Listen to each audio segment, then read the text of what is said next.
with the predictive maintenance department here in Omaha. Actually started out as an HVAC technician. Waldinger sent me to training and was able to start doing the predictive maintenance, which I feel is the cutting edge of technology, and it's very enjoyable.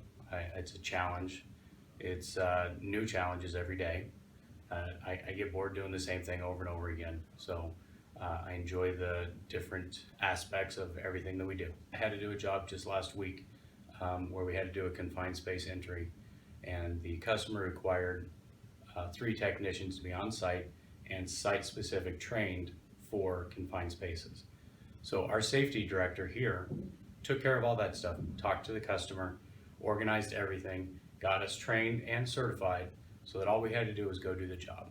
One of my favorite things about working here at Waldinger is they provide us with all of the tools that we need to get the job done safely, and we never have to argue about getting those tools that we need. And they're always willing to buy the quality tools. It really feels more like a family or a family-run company.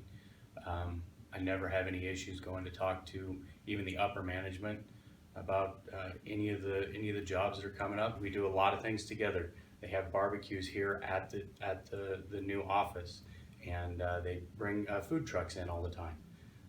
The camaraderie is just very enjoyable here.